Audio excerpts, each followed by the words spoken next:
Hey, what's going on, everyone? Welcome to video 399. At least I think so. Like I said, YouTube sucks and it won't let us see the count of our videos anymore. I'm Owen Finch, and I'm here with.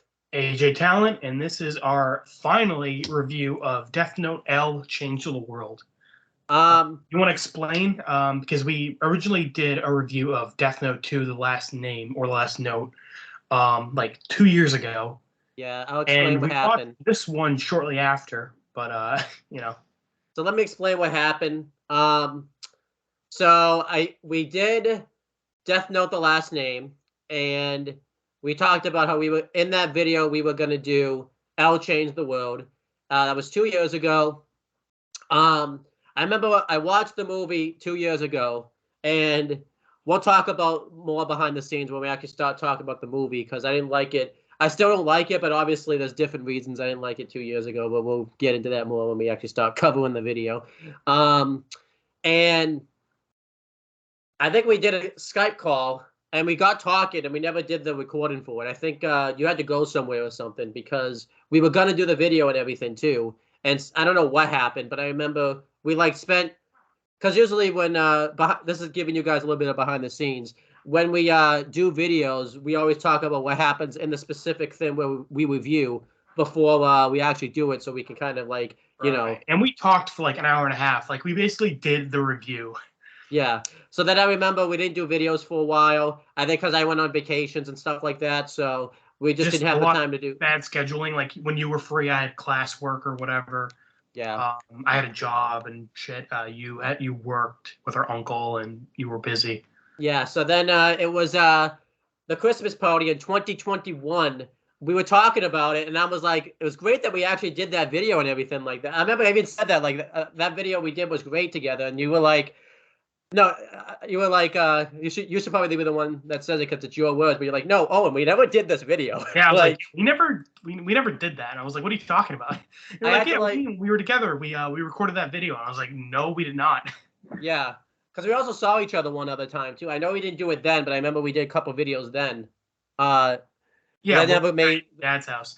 But the thing is, we also you didn't upload those videos either. Like I Yeah, forget what we kept I was getting like so. interrupted and stuff, so we like never posted it.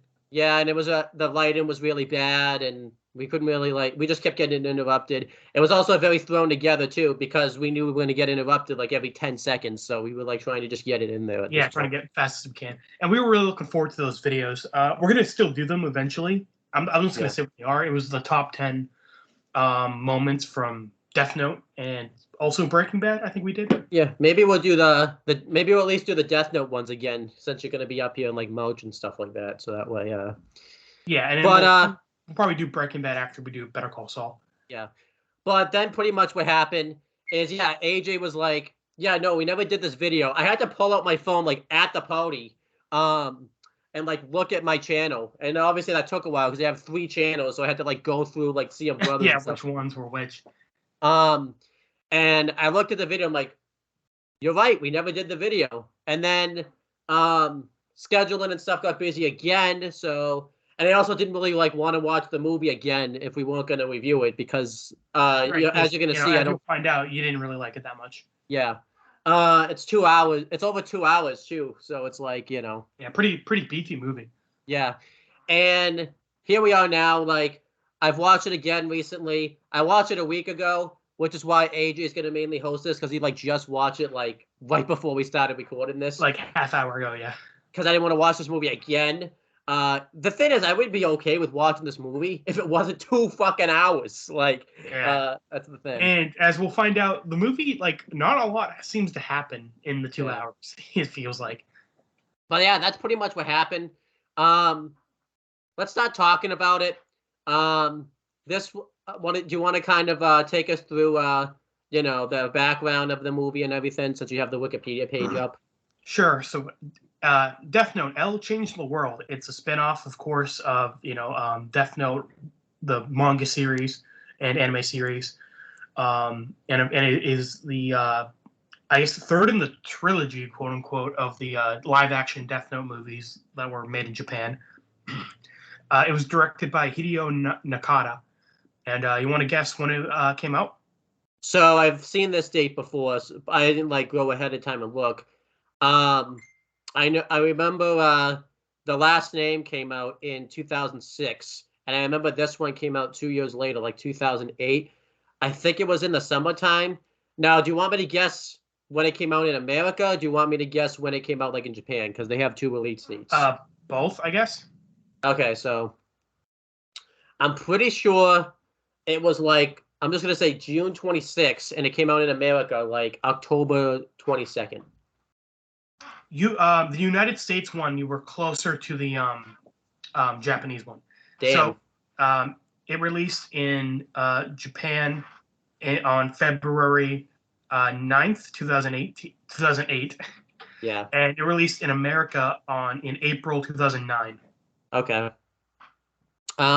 So it came to the U.S. a year and a half later. Yeah. So there you go. Yeah. And then I remember I'm supposed to give you like what I think the box office was for it. Do you want me to give you two numbers? Sure.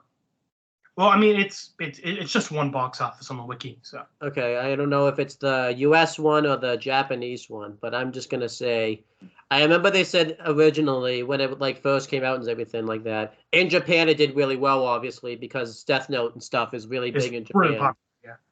U.S. I think it took a while for that to like kick off. Yeah, which is why this, like, I think the manga came out before, not the manga, but the anime came out before, like, obviously this did, because it kind of wouldn't really make. Yeah. I'm just gonna say, like, it did. I think it was like 2.6 billion. No, way more than that. Damn. It's 35.99 million. Yeah. And then the budget would have been like, I'm trying to think, because Ryuk's in this movie, so there's a lot of the budget. A lot of the budget goes into that. Well, he's only in it for like 20 seconds. Hey, they got that sci-fi stuff, especially back then. That costs a lot of money. So yeah, true. I'm gonna say they that it cut down their budget by like 5 million if they just left them out. I'm gonna say 10 million. It's not shown on the wiki, so I'm looking it up. I mean, if they don't know, they don't know. Roughly 10,000, or okay. No, 10 million. 10 million. Oh, I got that one right at least. So I guess so. Yeah, and I just looked it up. The the 35 million, but box office is the worldwide. Okay, so that's that. So fairly successful. Yeah. Which is good that it did successful in the box office and everything like that. Showed that Death Note was still fairly popular. Yeah, well, this was like in the height of it. I believe the anime came out around 2008. So yeah, the manga came out a few years prior to that. So this was like during like when that boom was happening. Yeah. So I'm gonna look it up exactly when the anime came out. Yeah. We'll talk. I think it definitely talks about it. This is very much a fan service movie. This is basically what people I think would have wanted to see what happened after L was victorious against catching Kira and stuff, since he lives in the the live action version and everything like that. The anime came out in 2006, so yeah. Okay. This is more towards like this was like during like the big Death Note like boom. I would say so. So let's see. Let's do a little fun game. I said I'd let you host this. Let's see if I can guess everything that happened. Well, do you want to go through the list of characters first, so that way I don't mess them up, the names and stuff? Oh, okay, sure. Hold on. So, of course, L is played by Kenichi Matsuyama. I'm gonna butcher his name so bad. I apologize. I think you're gonna do better than I did. I remember I tried this a couple years ago, and I was doing really bad with it. The boy who we shall figure out his name later. His name is Narushi. He's played by Narushi Fukuda. Okay, yeah, we're not gonna get into this point. We'll just go with the names as we go through. Okay. Let me get pulled up the look at. So let's see. Let's play a fun game. I'm gonna try to see if I can like guess what happens in each thing, and you can correct me if I get something wrong, which is gonna happen in like 3 seconds probably. But we're not gonna go through this movie in order because this movie's structured really weird. Because the first like maybe half hour of it or so is wrapping up the previous movie, and then like the actual plot doesn't happen maybe until like what Right. an Oh, yeah, hour so into the the premise, because we kind of skipped over that. In the previous movie, L was able to avoid Light manipulating him with the Death Note by yeah. writing his own name in it previously, and he said he will die in 20 something days. Yeah, so this movie pretty much is like what because obviously the last movie ends With L dying, so this is like in what was between, like Light dying and L dying. yeah, which is pretty cool. Um let's just get this out of the way right now. Because we're gonna talk about the virus thing. I think you and I both talked about this. This would have been better, obviously, if they'd taken like a different approach to it. Instead of doing the virus thing like in the present, they should have done like what they were doing, where like Elle was just solving various cases, and we got to kind of see like maybe like Elle's life throughout the years, and as like a prequel and stuff. Just because the movie really didn't work as well with Elle. You know. As like I get the premise is like this is like his final days, like what he's doing before he dies.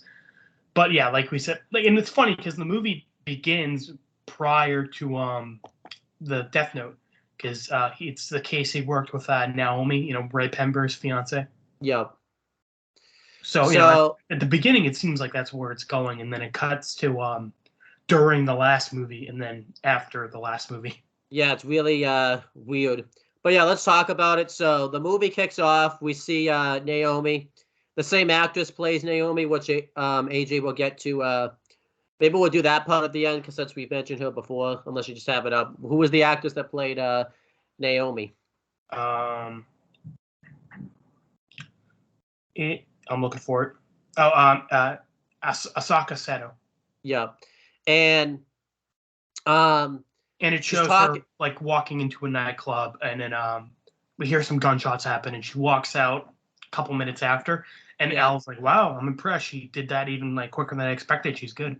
and I think she's talking to Al off screen, but I think she's also talking to Ray Pember off screen because he's not in this movie. But Yeah, we see Naomi like talk, like say Ray's name, so like yeah, yeah, it's implied they were like working together, yeah, which is and interesting because I don't think Ray knew who Al was in the like original series, or like he didn't work with him like officially before that. yeah, so that was kind of interesting. Yeah, it's cool. It's a nice addition. I like it. Um, and then she comes out. That case has been solved, and then Wattery is going through with Elle talking about like the future cases and stuff. And this is when Elle like finds out about Kira and it says that he's going to Japan to solve this Kira case and stuff Mm. like that. So that was cool to kind of see that, like a little bit of like what Elle was like before the Kira case. And I know it doesn't cut up. I know this isn't the next thing, but why don't we just talk about how they wrap up the next, like the last movie now, just because it's all kind of Right. connected. So yeah, this happens a couple scenes later, but then we see Elle watching Light on a security camera, and this is basically because before we thought Elle died in the previous movie, and then we get the reveal that he's alive and he wrote his name in the Death Note. So this is the scene where we find out like what how he did that. Yep. So he's speaking with Atari, and he says, the only way I can avoid being manipulated by Light is to write my own name. So I think actually what we missed kind of a big thing, I think, when we originally watched it. This is what I think happened.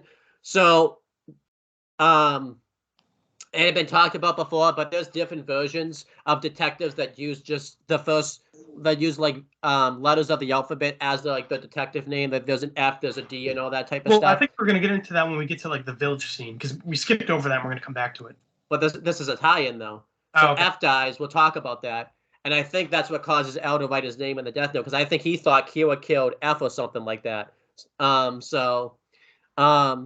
Watery mentions it, and then L writes his name in the death note, and this is where we kind of find out that L's name is L because it actually shows his name, and it's like L Windward or something like that, which is just Al Lawit. yeah. So it's tough. It's tough to see because of the light, because of the lighting and stuff like that. But Yeah, I'm pretty sure it was revealed in the last movie too. It's just tough because you have watched the movie 2 years ago. So, right. Yeah, well, I think it was just like briefly shown in the last one, so this is like the first like good look at it we get. Yeah. So like it was a very like blinking and miss it moment before. But this is pretty cool. So L writes his name in the Death Note and reveals that now he won't be affected. And it kind of sets in motion the events that took place at the end of the last movie, where Light dies and everything like that. And then we see.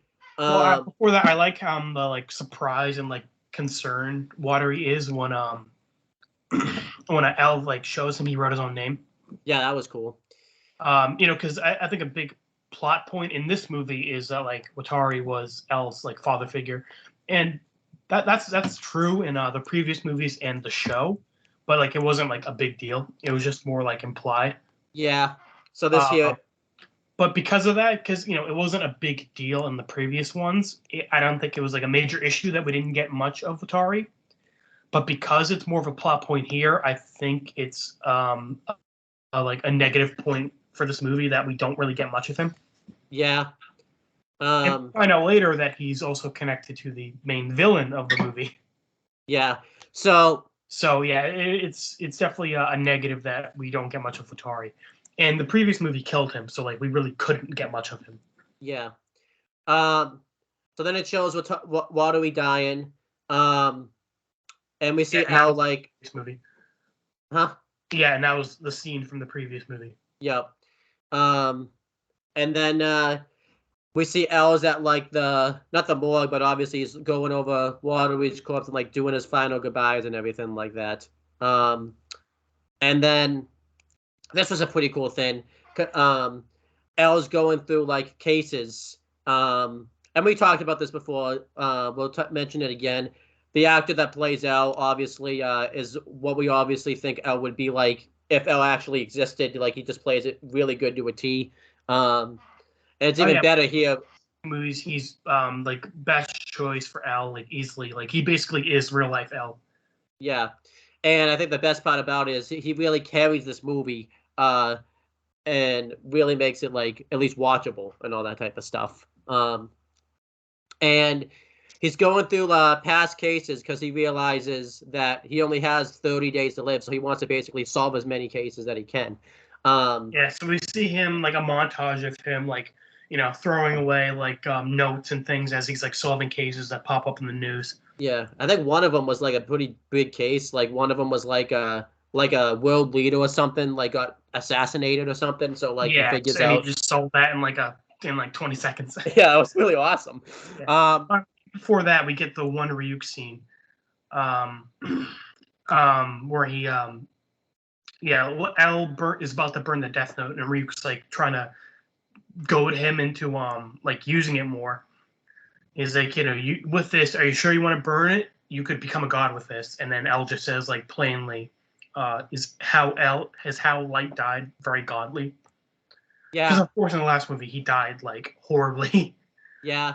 The same. So L just burns the notebook and is done with it. And that's all we get of Ryuk, and that's fine. He didn't even really need to be in it, honestly.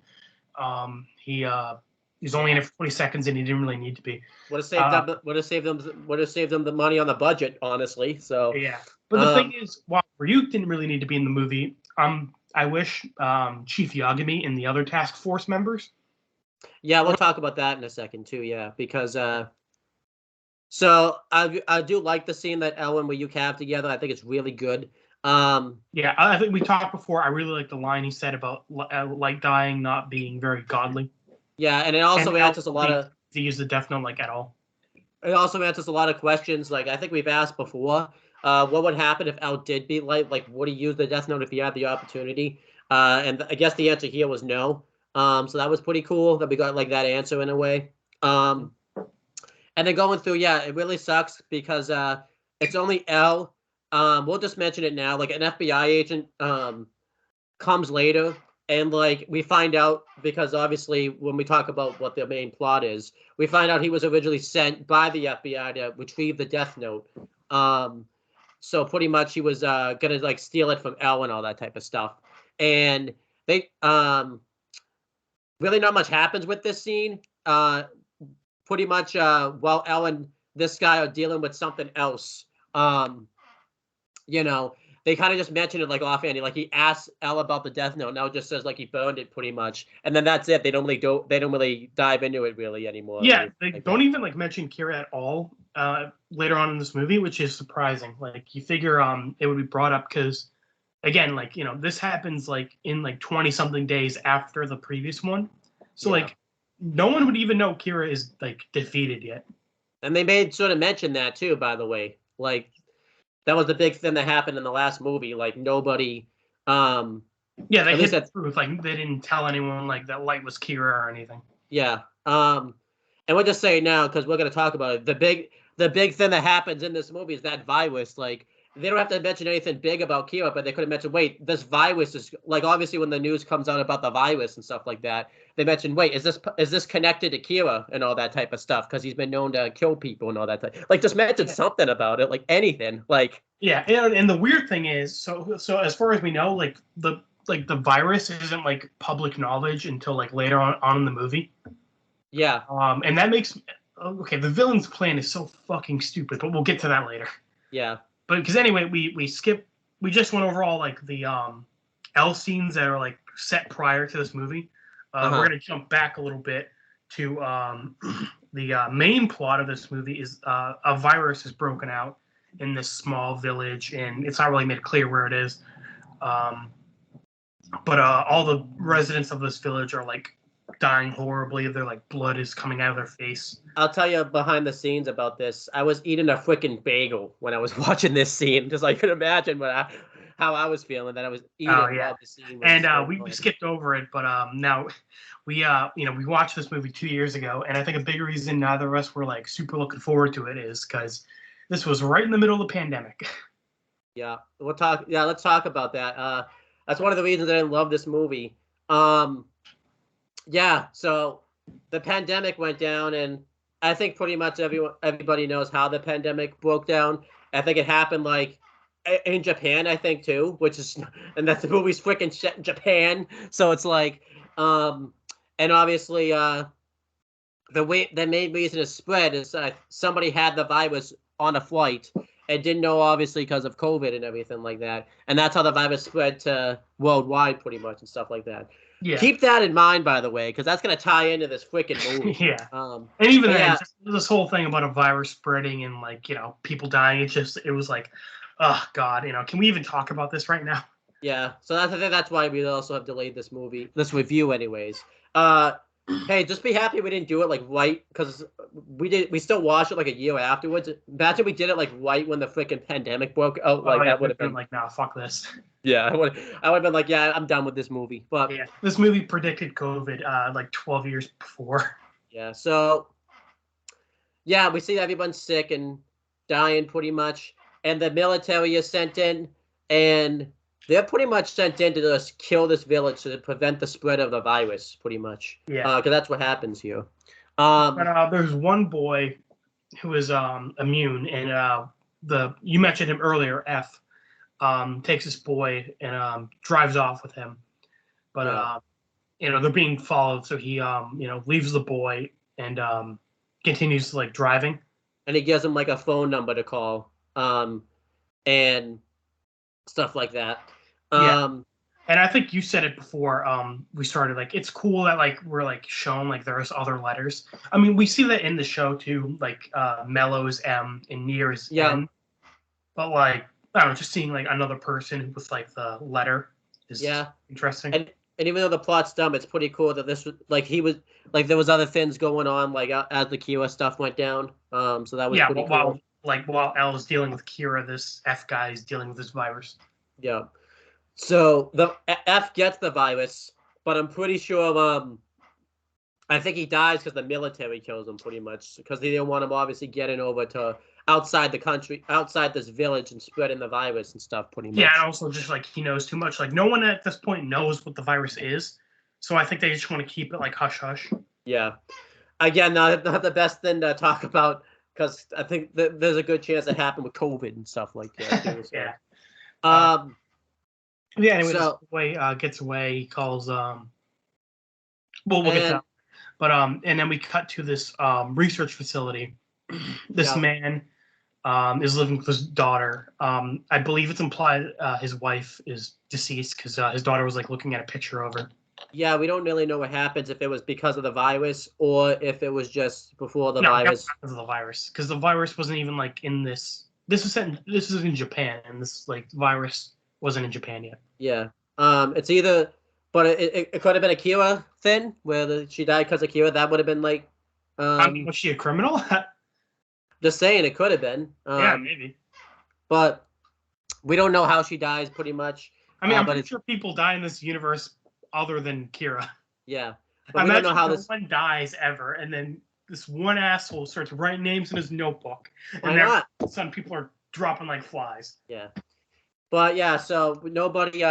We this woman's mom. We don't really know how she passed. But we know it's implied that she's dead because I think because she has like a dad, and then she has a teddy bear too, and then it has her voice, her mother's voice like recorded on it. Yeah, so, which is sweet. Yeah. But this other woman is here. Her name is Dr. Kujo. She is voiced by. Sorry, give me a second. Played by Yuki Kudo. Yeah. Kujo, Kudo, not Kujo. Kujo's the actor. Kudo's the actor. Kujo's the character. That's confusing as hell. Yeah. Yeah. So she's just seen like eating breakfast with them. I thought it was implied they were like the father was like dating her. Yeah. But I'm not sure. It's kind of left vague. I think they're just coworkers. Yeah. But you know, because the daughter seemed like attached to her, and she's like, "Hey, on your next day off, we should go like shopping together."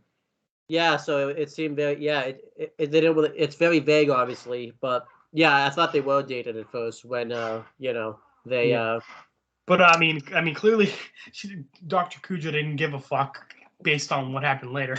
Yeah. But yeah, they're doing research on the virus. They find out like that it's spread and things like that. As far as we know, it was isolated to that one village, because we find out later, soon, the virus was like intentionally made, and it was like this village was like the like testing ground. Yeah. So like it's not like the virus just like popped up, like this like group created the virus and let it loose in this village to see what would happen.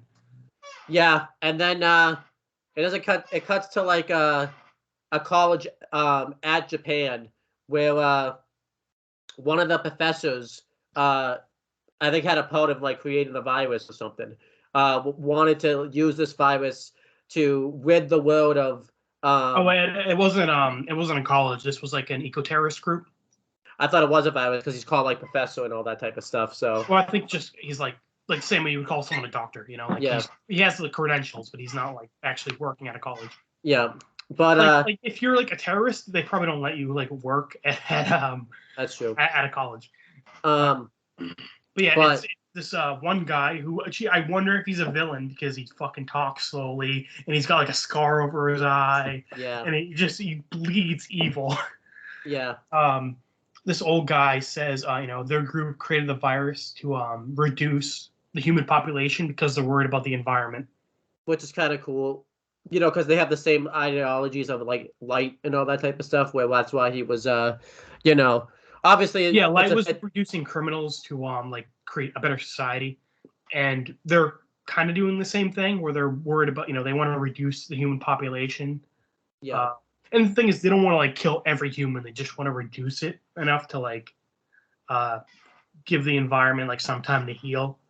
But the main villain, not the main villain, but the villain, I forget his name, but there's a villain who has like a shotgun and he has like a scar on his face. Wants to sell the virus to make money off of it and stuff like that.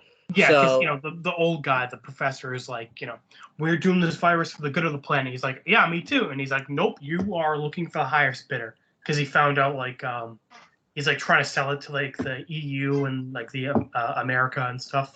Yeah, so they get And into a then, you know, the dispute, guy's like, "You're fired. Get the fuck out of here." and and then He just stabs him. And this yeah, room he just full of people.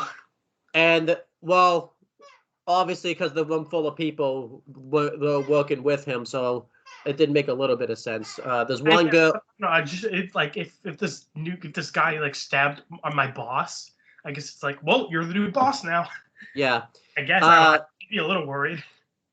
but the other two people that we see, one's like a big scientist. He doesn't really do. He's actually just kind of there. He doesn't really do anything like in the group. Like honestly, you could have honestly lived without him. He doesn't really.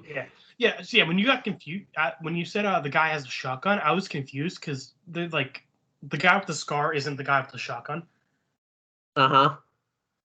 I thought So it was I'm him. just saying they're two different people. Like the guy with the scar doesn't have a shotgun. Oh, he's just a guy with a skull. Yeah, the guy with the scar, and then there's another guy in their little like group who like has a shotgun. Oh, I thought it was the same guy. Not that Yeah. this isn't racist or anything like that. I just because I forgot. Oh wow! I didn't even think of that. Wow! But Wow! I just thought one. Wow! I saw the Asian person looks a lot unbelievable. One has a scar and one wears yellow all the time and has a shotgun. Unbelievable. But They look exactly the same to you. one, I've watched this. Like I said, I watched this movie a week ago. I was not watching it again. And to be fair, it's not like the guy with the scar does more. I thought he just had the shotgun because I'm pretty sure he grabs a shotgun at one point and kills somebody. So, I see how it is. You know what? I'm surprised you're not like, hey, where's L? Why is Watari the main character? It's like, what do you mean? Watari's an old guy. Oh, is he? He looks exactly like L. yeah. But there's this crazy woman that kills people. This one is definitely right. That kills people with a knife throughout the movie. She's in this group. Oh yeah, so I was gonna get into her. So I'm sure she's a nice person, but her acting in this movie is she doesn't even like talk. Yeah. But okay, so she like whenever she like stabs anyone, she looks like a robot, and she just gives everyone like the stink eye. Yeah. Like she looks like someone just like forgot to bring the laundry in. She's like, yeah. It seems like maybe they had a bigger plan for her in the movie, but then she kind I of think just like a lackey. But yeah. And also the guy with the shotgun, he's always fucking wearing yellow. Like I don't know why I noticed this, but in every scene, like they're all wearing like different clothes at different points, but he's always wearing yellow. Yeah, I remember like, him now. why? Yeah. And then the guy with the glasses, that's the scientist, is just the scientist. Honestly, he was really unnecessary by the end of the movie. He doesn't do anything in the movie. Like he doesn't because one, they get a scientist anyway, so what was the point of him being in this movie? He like honestly, like I don't even understand what he. So like our group of villains for the evening, the jabronis as I call them. We got Scarface dude who wants money, yellow man with a shotgun, but he yellow because he wears yellow, not because he's Asian. Owen's the racist here, not me. Yeah. And lady with the knife, who's a bad actress. Yeah. And then there's scientist dude with glasses who doesn't do anything. And then, as we'll find out later, there's a fifth member of the group, but we're not going to get into that yet. Yeah. Then the little boy, I think calls the number, and it like, I don't think it calls like the headquarters at L's at, but it calls Lammy's house, which is like the orphanage. Yeah, and they connect him to L, and then L, like he goes to L's place. Yeah. Or well, they have a helicopter come and like deliver the boy to L, and they're having tests done on this boy to make sure he's not like carrying the virus. Yeah. Now let's just talk about this now. This little boy can't get the virus, and you're gonna say, "Well, why?" You're wondering why we're not ranting about that right now, because there's a reason for this. There's a reason he can't get the virus that we're gonna save for the end of the movie. There's a reason for this, and it makes total sense once it gets revealed at the end of the movie. Of course. Yeah, but actually, I liked the scenes with Elle and this little boy. I did originally, yeah. I did originally, yes. Yeah, Elle's giving him like candy. It's like because this little boy just saw everyone he knows and loves die horribly. So Elle's like giving him candy and shit. And honestly, like when Elle meets the girl, what's her name? Yeah, Yeah, it takes. Maki.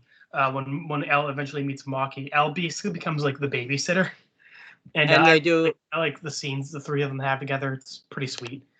It is Um, pretty sweet, and I did like seeing Al's interaction with them because he even says to the little boy that he's not really much of a babysitter because he never really had to deal with kids all that much and all that type of stuff. right, So because he basically has been like an overgrown child, because like Watari takes care of him and everything. yeah, But especially too sorry, because this is Elle's chance to, I guess, like be the grown up in the room. yeah, and he's grown up in an orphanage and stuff too. So it's like, you know, he kind of understands, I think, how this boy feels and all that type of stuff. Yeah. So And like, okay, so we get his like name later, but like it's weird. No one like he just doesn't have a name, I guess. yeah, Like no one ever refers to him as name as his name during this movie. yeah. Um, And there's obviously we do find out, by the way, that I think originally when we watched the movie, we were meant to think that F and this little boy like had a connection, but that wasn't the case. I think F found out the little boy couldn't get the virus, so that's And what just the like rescued connection. him from before he got killed. Yeah. Yeah, so that was kind of their connection.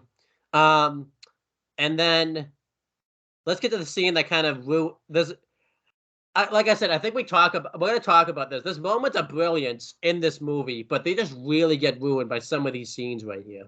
And why don't you talk about this scene right here? Because this is the scene I think that you'll rant about more than me, probably. Because I think this is I think you've been waiting to kind of rant about this a little bit. Because this is kind of what starts the plot in motion and all that type of stuff. Which scene? I don't know. When they go to, so earlier in the movie, the dad sends the daughter away to Oh yeah. So it's fucking stupid that he lets like he gives his like this child like his notebook with like the formula or whatever for like the antidote, I believe. yeah, which ended up Or, like benefiting he them. gives her his notes and he's like, all right, you're gonna go to these addresses or whatever. And at first I was like, oh, he's doing it to like protect her. But it's like, okay, so the fate of like humanity, or like thousands of, if not millions of people will die from this virus. If so, why would you entrust your small 10-year-old child, 12. He was 12. They say well, 12. 12-year-old child, to like do this stuff? First of all, you're sending your daughter on this like dangerous journey, Yeah. and second of all, she's a kid. Why are you trusting this like your notes, your world-saving notes, to your daughter? Yep. So already this guy's a moron. Hmm. So, Anyway, it's very clear from this conversation he's gonna die. Like death flags everywhere. yep. So Um, this is the scene I was talking about. So when she leaves, while she's gone, um, the cronies, as we like to call them, drive up, and this building, by the way, you would think would be like would have high security and everything like that, because it's a building that makes antidotes and all that type of stuff. This is right, it's one. like super high tech facility. And as we find out, this is the building that made the virus like secretly. Yeah.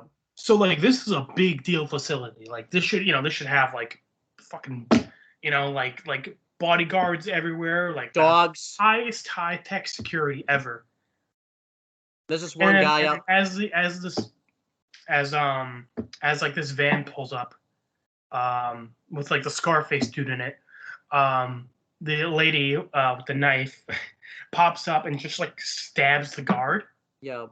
And then next thing we see, like they're in the building, guy with shotgun kills two scientists, and they're just in the building, and it's like, oh, okay, so I guess they killed three people, and then now there's no one else here. I know, it was really dumb. And And as then we can just say it now. Dr. Cujo, the lady who was like friends and coworkers with like the main scientist dude, is like the one who made this virus and is like in this like group of the jabronis. yeah. So it's like this wasn't even fucking necessary. She could have just went in because she works there and Yeah. like stolen the antidote. Yeah, this really wasn't necessary. Why did she have her like posse come in, murder three people, and then like threaten the main scientist dude as soon as he's made the antidote? Especially too, because it ends up kind of screwing. It ends up screwing them over, and the lawn one does also. So Right. And so, okay, turns out that they made this virus, but they didn't make the antidote. So they're making the scientists create the antidote. so they can release this virus, have it kill a bunch of people, and then create the antidote so it can like save people. The problem with it, the doctor does figure out, like we said, that it was made in this lab and all that type of stuff. But he never puts the connection that like that Dr. Kujiro was involved in this. He even like he doesn't even pull it together. Maybe he wouldn't specifically think it was her, but like he should be like suspicious of like everyone. Yeah, but here the problem is he doesn't fully figure it out until she sees him. No, he sees her with these people. It's like you basically outed yourself before you even had. They don't have the antidote physically with them at this point. He has made the antidote. Well, yeah, he's made the antidote and then he like incinerates it. Yeah.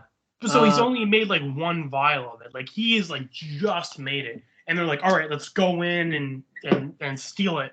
It's like, no, you fucking idiots! What? Oh my god! This is like worse than like what the second Kira did in the last movie. Because at least I don't know. Just because you work there, you can just get this antidote when you want it. At this point, you could have just came into work the next day, stole the antidote, bounced. Because it's not even. By the way, they don't even know how to make this antidote either. The doctor does. Like the main scientist knows how to make this antidote. They don't even know how to make it. So it's like They come in. And by the way, he deletes all the notes and like burns the one vial of antidote he's made.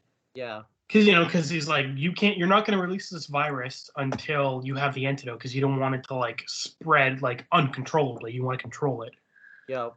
So he like erases the antidote in front of their faces, and they're like, "Well, shit, we can't do anything." Yeah.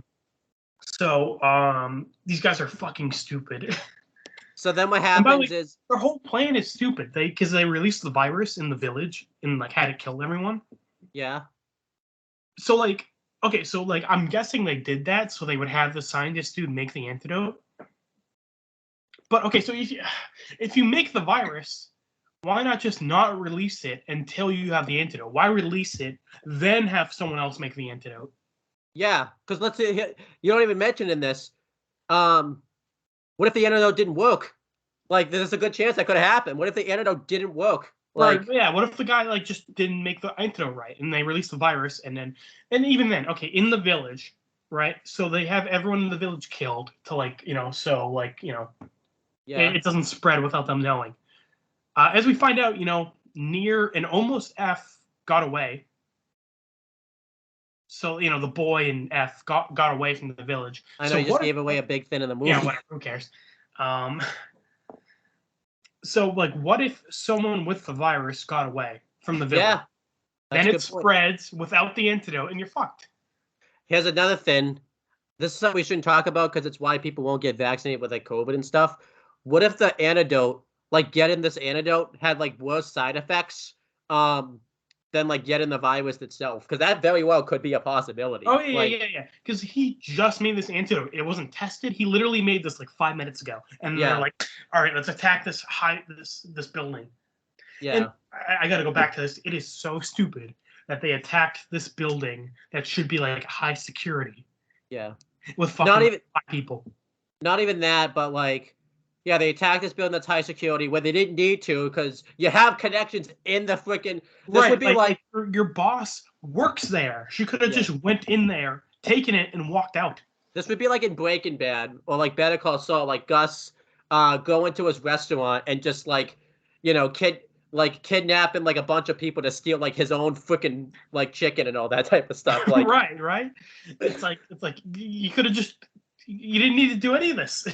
This is so stupid. So unnecessary. You're just being an asshole. You just wanted to kill people. Yeah. They like try to get him to make the thing again. They like threaten his daughter. Oh, by the way, his daughter just walked in. Yeah. Because you can just do that, I guess. And she like walked in as like this whole thing is happening. Somehow they don't hear her because Yeah. And by the way, she doesn't leave. She's just like watching around the corner. Yeah, I don't know how they don't. Her head out constantly. It's like it's so easy to see her. Yeah. Somehow the scientist sees her and they don't. Like. Yeah, but they threaten the main scientist dude to create the antidote again, by like threatening his daughter.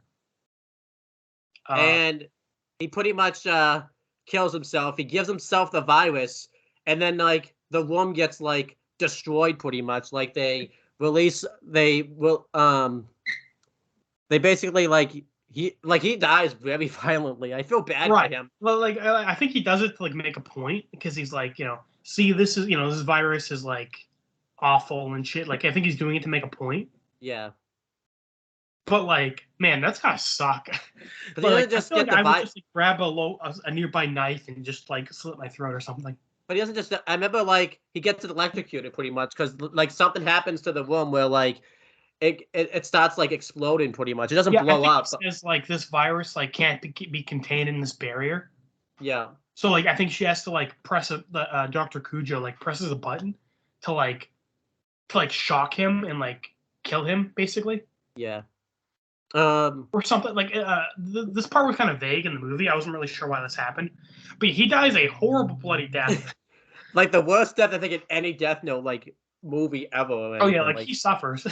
yeah, And I think his point, like he was trying to make a point of like this virus is awful. Like, do not release this. yeah, But they like, it doesn't stop them. They're like, oh well, damn, that sucked. Anyway, let's try to find that antidote so we can make this virus. yeah. So they try to find the But antidote like, he just kills himself in the most horrible way possible for no for no reason. reason. So they try to find the antidote, Oh yeah, and and then the daughter like leaves. She like runs. She screws.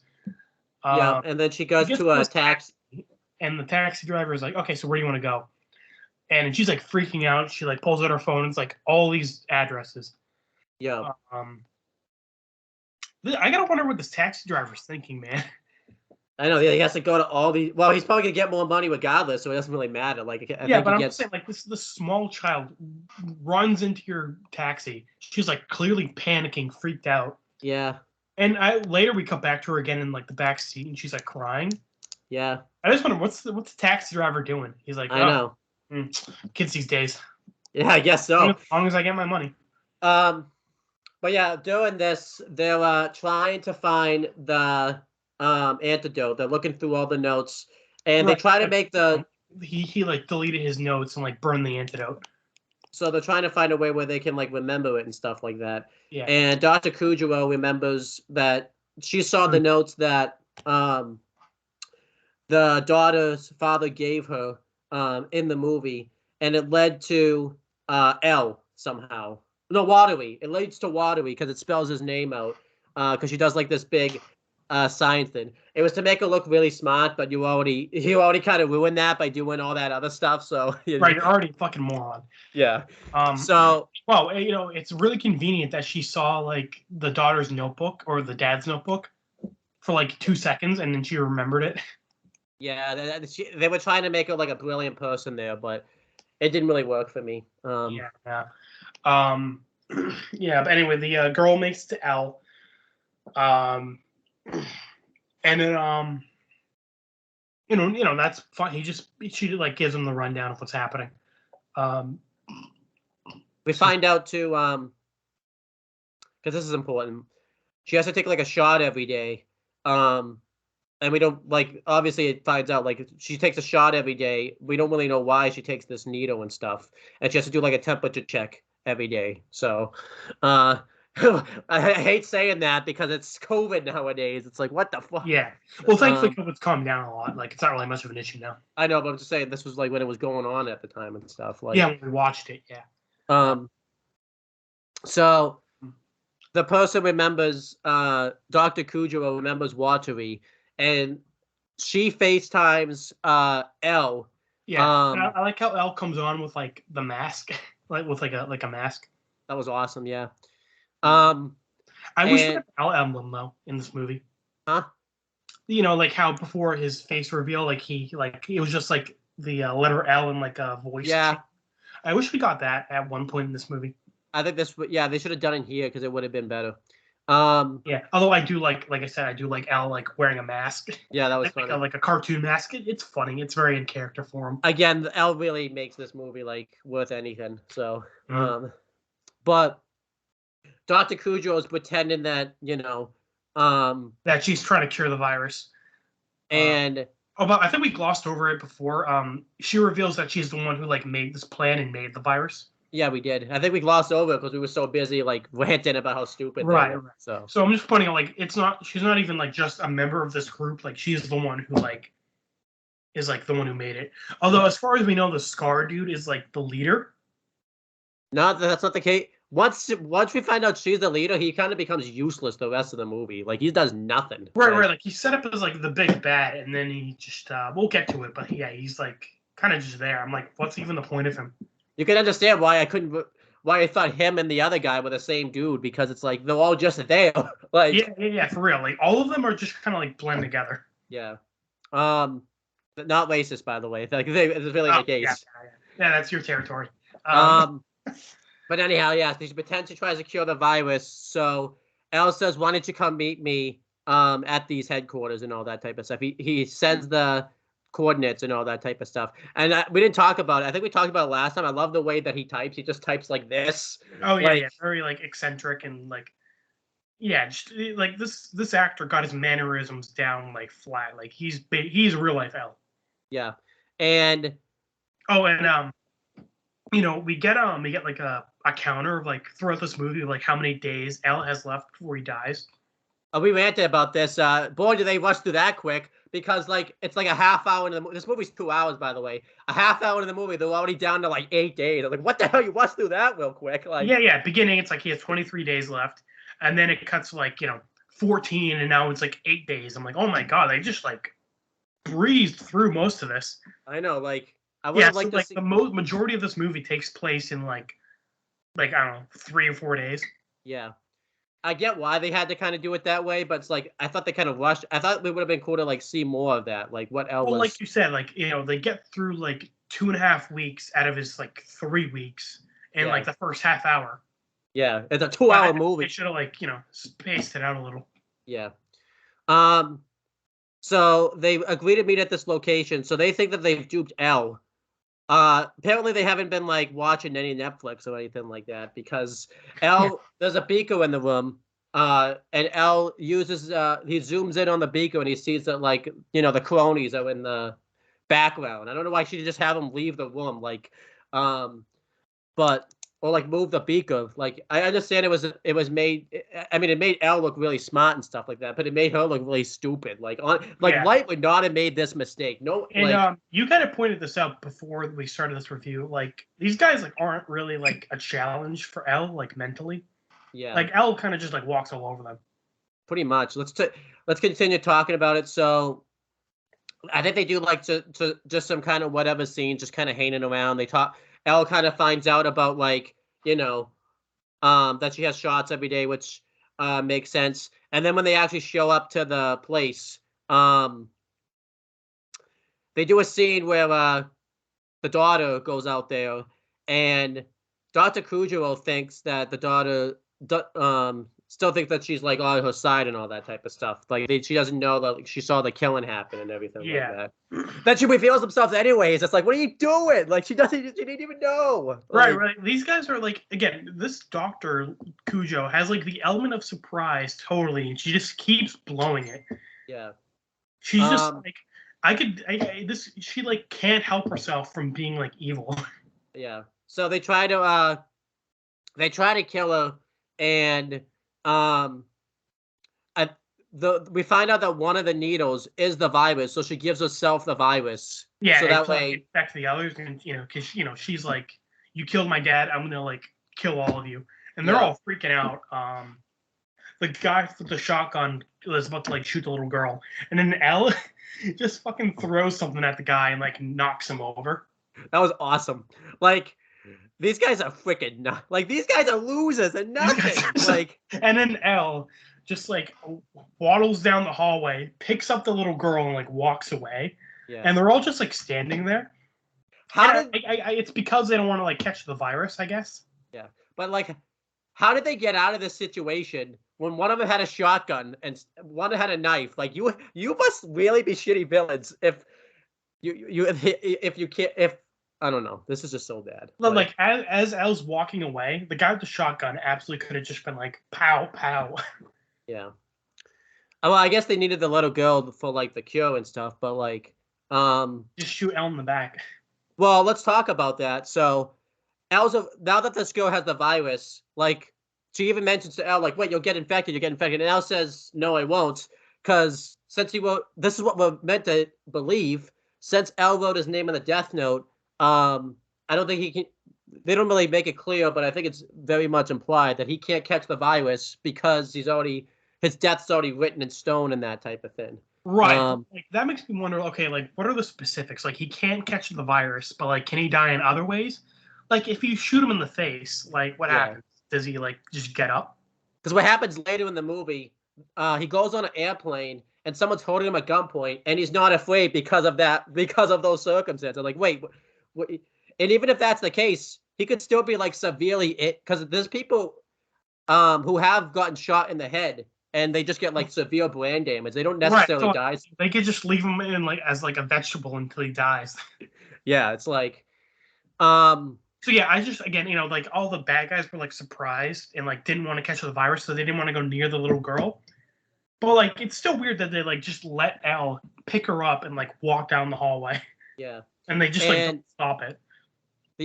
There's an FBI agent that we talked about earlier.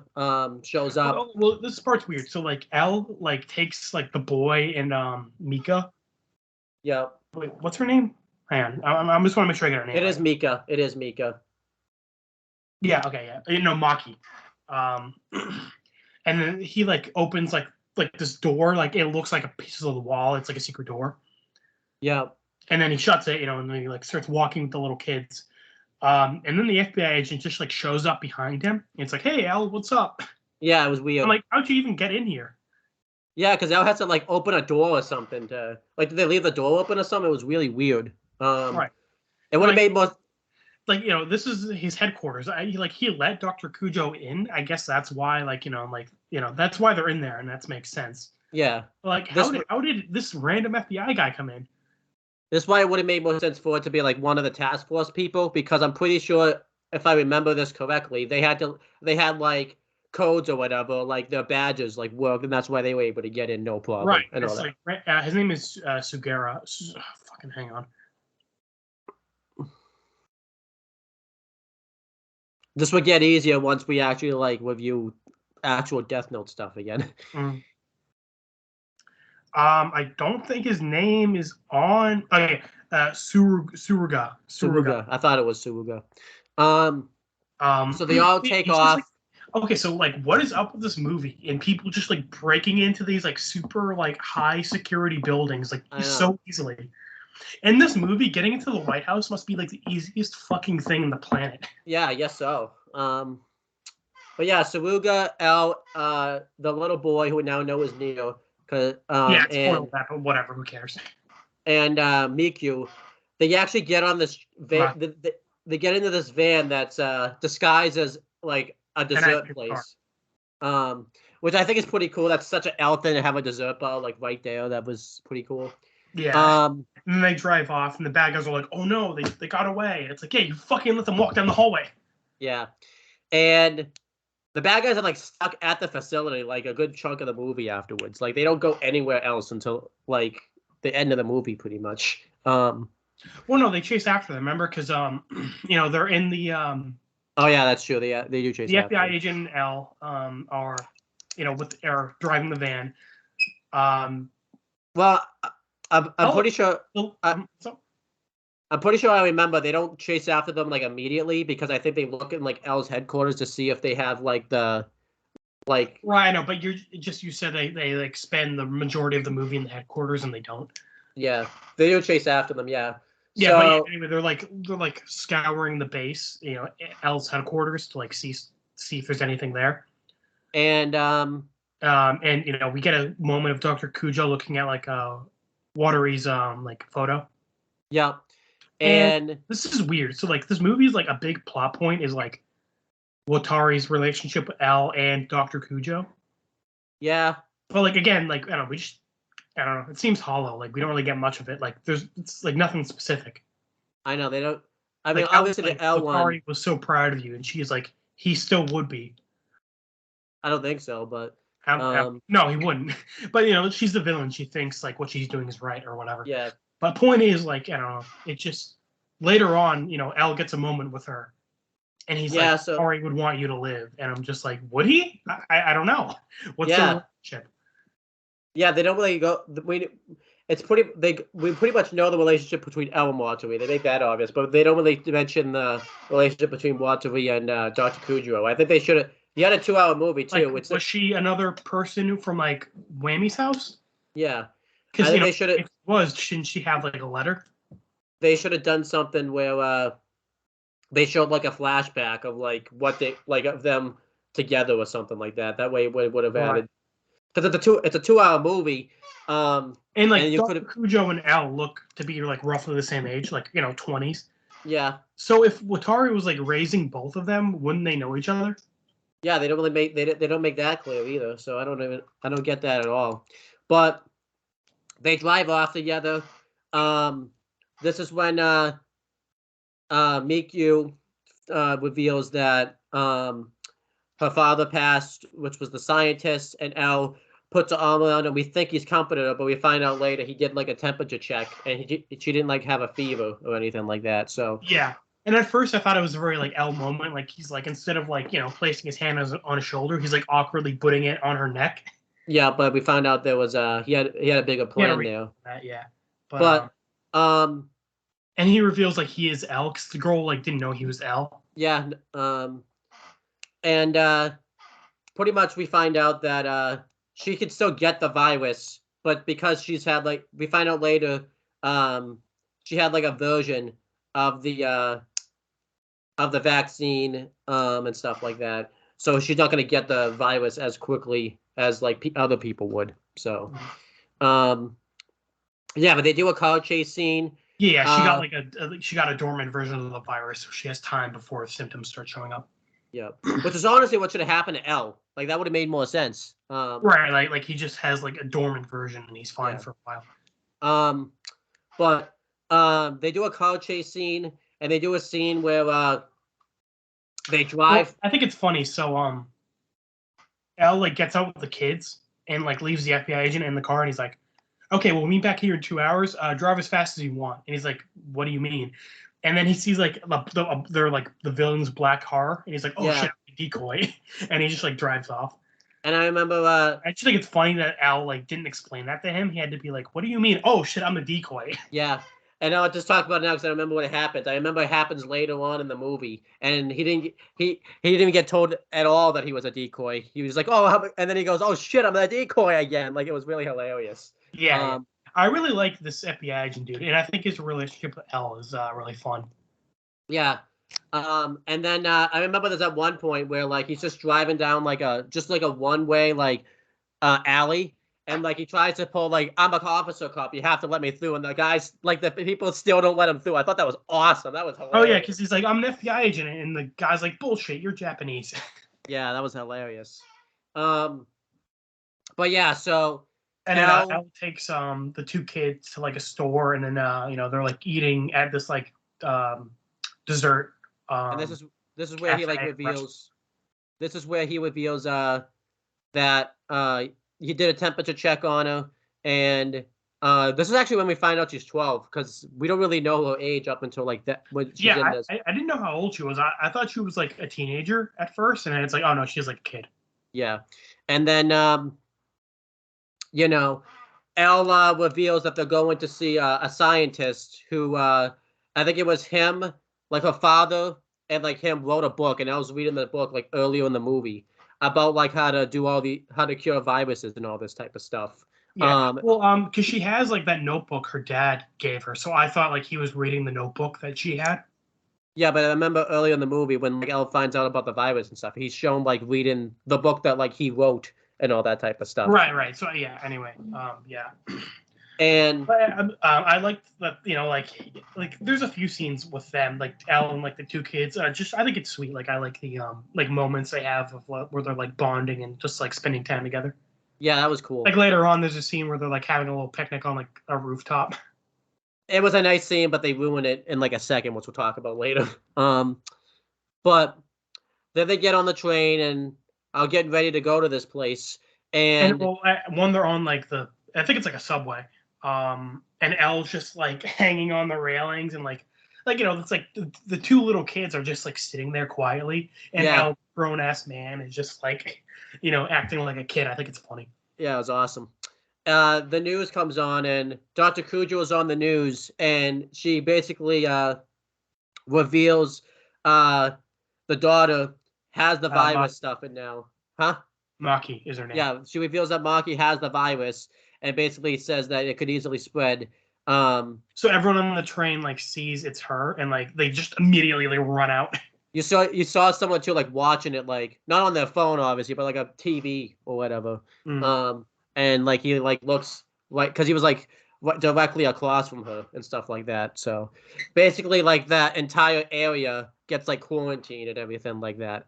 And you think, by the way, like, and that would like that's like going to be that final moment where like they finally get one over L. Nope, L just kind of was like, oh, okay, we'll just take bikes and you could just change. Yeah, I like how everyone's like running for their lives when they see this girl, and Elle's like, well, okay, I guess we can't take public transportation anymore.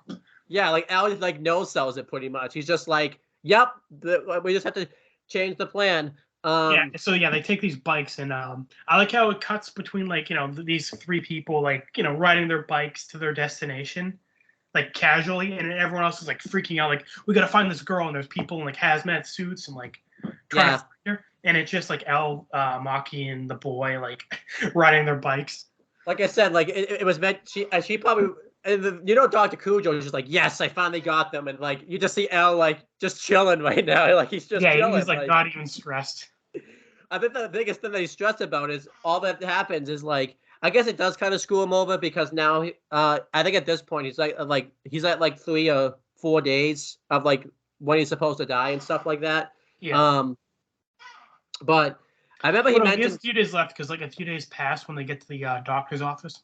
Yeah. So, but honestly, like it didn't ruin L's plans all that much at all. Like, yeah, he didn't get there maybe like when he wanted to probably, but like it was still fine. Like it's not like he was still cool. He probably got there a couple hours later, but like whatever.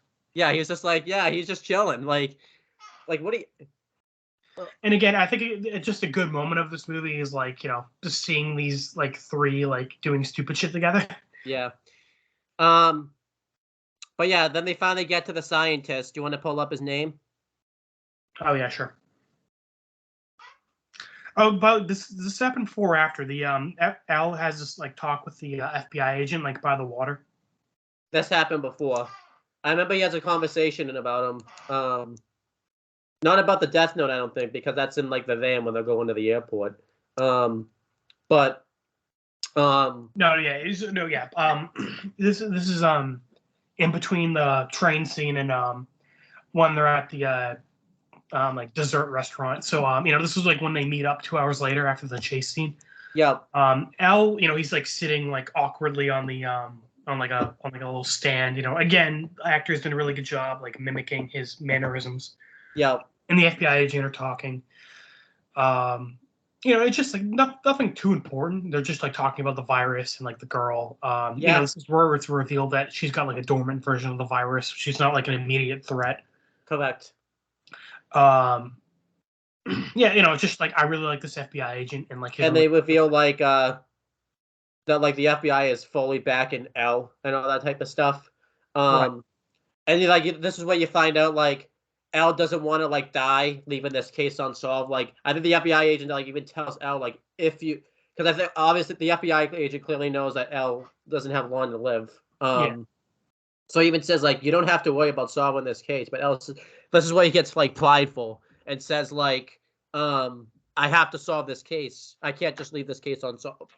Let's just talk about this now then because I think we critique this. This movie, instead of being called L Change the World, should have been called L like versus the world or something because it would have made more sense because he's doing this to change the world and L's character really isn't that way. Like I think if L in the anime and all that type of stuff had this happen to him, I think L doesn't really care about like making these big changes to the world. I think he would still obviously solve this case, but I think it would just be more so because he wouldn't want to like leave a case unsolved before he passes. He would want to. He Right, would. like He would see it as like a bit more loss. selfish than like, and later he says like, I've let people to their deaths too, Yeah. and he's clearly talking about like Watari, Yeah. and like I think L would be broken up about Watari dying, but like I don't think he'd feel like super guilty about it too. Like it seems like his motivation for like solving this case is to like, make up for letting Watari die. For sure. And I don't know. I don't think L in the show would be like that, I think he definitely solved the case. But not for, like you said, change the world. Yeah. I think he would do it just because this is all he knows, like solving cases, being the greatest detective. Yeah. That's like that's what he's good at, and he wouldn't stop until he's dead. Yeah, because he would find it as like a loss if he died before solving this case. Right, hates to lose. So yeah, exactly. But yeah, then they finally with the actor. It's more so with the script, I think. Yeah. Then they finally get to the sign. Went back, but now, Al makes it with the kids to this doctor. I couldn't find his name. Just call him the doctor. Yeah, the doctor. He's a pretty good character anyway. He worked with Maki's father, and they're gonna try to develop the antidote based on the notebook she has, and like she has a dormant version of the virus, so they're gonna like do tests on her to like try to counteract it. And we won't talk about these scenes like blow by blow because they all kind of blend together. They find it's just kind of like a montage of them, like they're there for a couple days. Yeah, like I think when they get there, Ella has like 6 days to live, and like they're there for like 2-3 days. I remember when they get there or something, they have to like go somewhere else. I think to like a bigger research facility. I don't think it's the same one that like we were at earlier. It was like a different one. Well, yeah, it had to be a different one because Dr. Cujo's looking for them. So if they went back to the facility, yeah, then they should be fine. Basically they can find the cure if they wanted to, but I think the scientist says that like it would take a lot of money and all this type of stuff. Like they said it would take like 5 years and like millions in funding. So pretty much Elle has to find a way, and the little boy, I think has like a phrase that he says that kind of leads them to being able to find the cure a little bit. And Elle reveals to the scientists like this little boy was like the only survivor of like the village where the virus was, and like he's immune.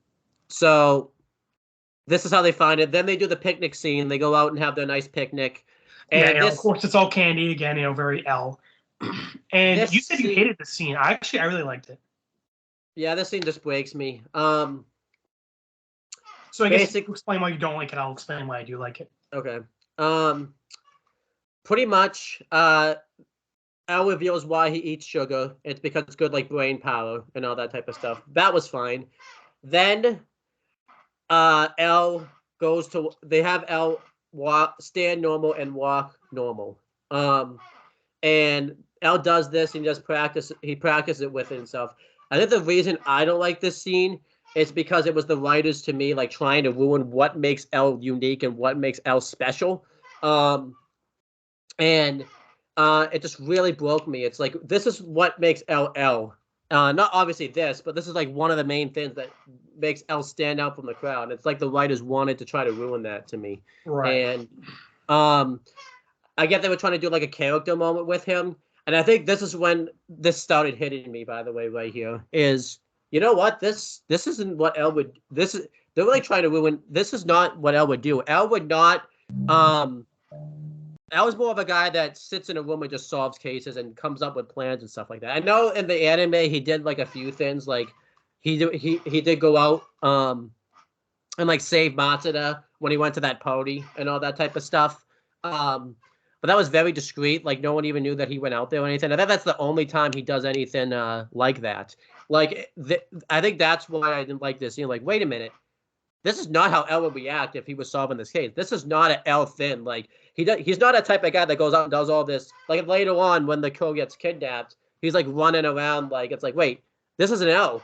Like, obviously, the actor's playing now and stuff. He's just being, doing what he's being given. I'm like, this is not L. Like what's going on here? Yeah. Like, so I think that's why I hate. I think that's maybe I would have liked this scene a little better had L not already been like doing all this other stuff, like when he was traveling and all that type of stuff. I think that's when it hit me. Like, wait a minute, this is not the L that I know. So why did you like this scene?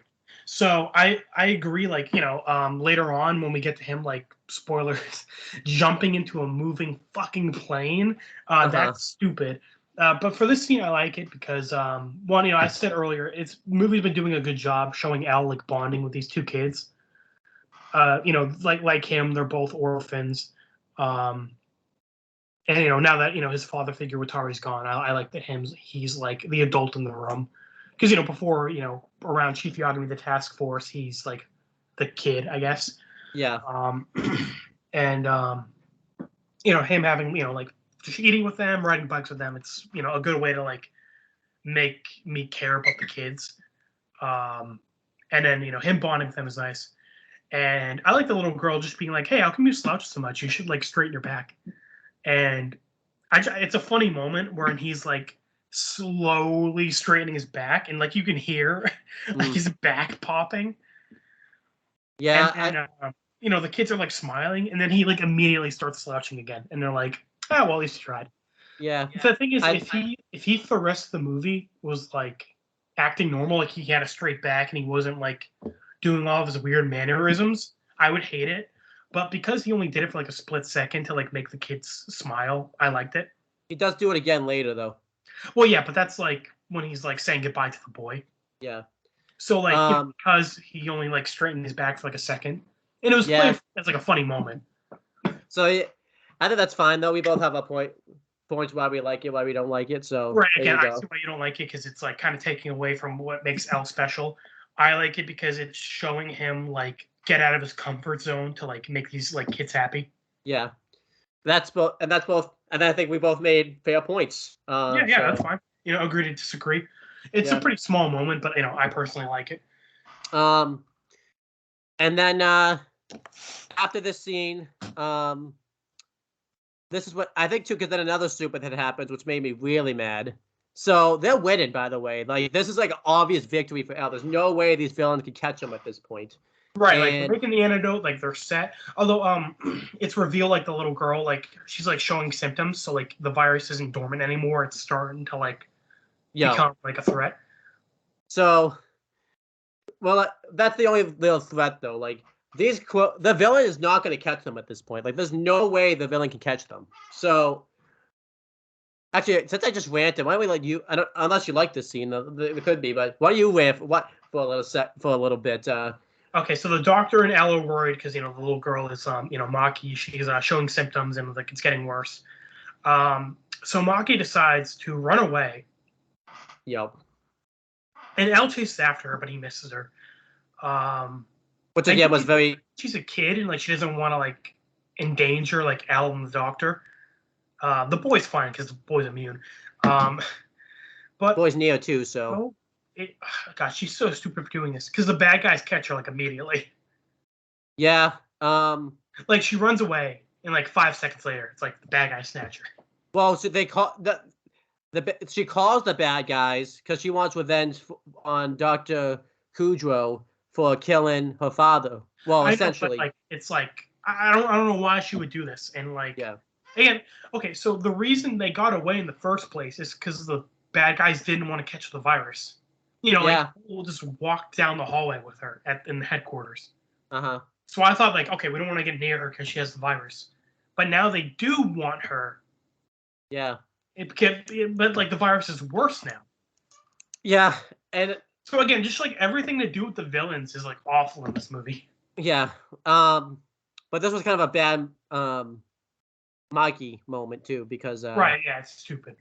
And even Elle says, like, when Elle misses her, the thing that he sees is the bail, which kind of ties in later on. And Elle's upset because he didn't think this would happen, and obviously now like he's back to square. I wouldn't even really say back to square one, more like square three, because like L's already made like the antidote and stuff, because it's Right. revealed that doctors made the antidote. And the villains are gonna.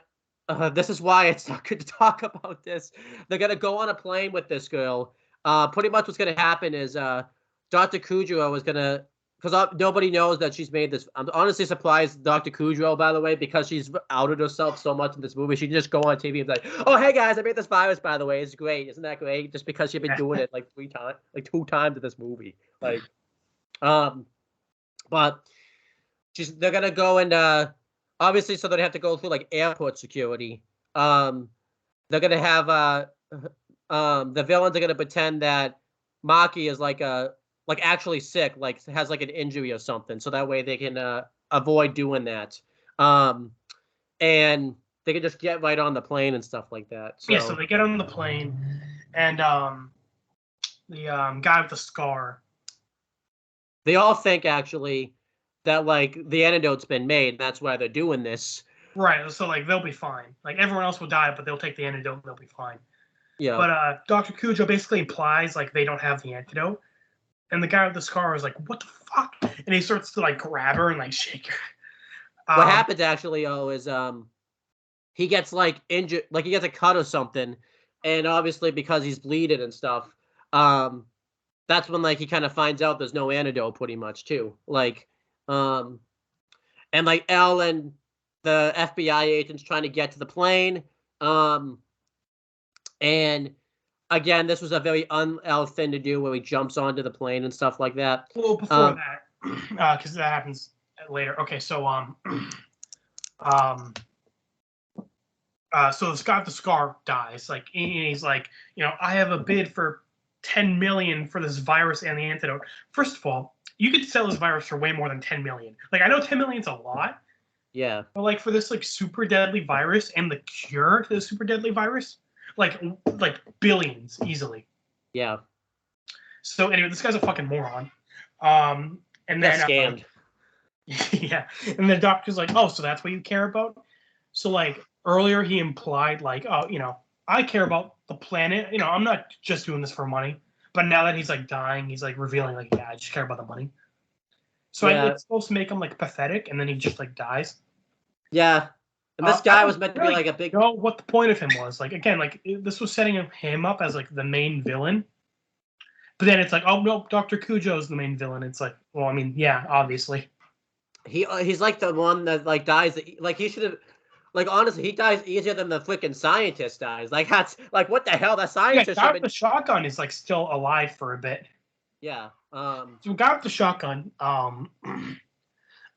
Starts like holding everyone on the plane hostage, and they're like taking off.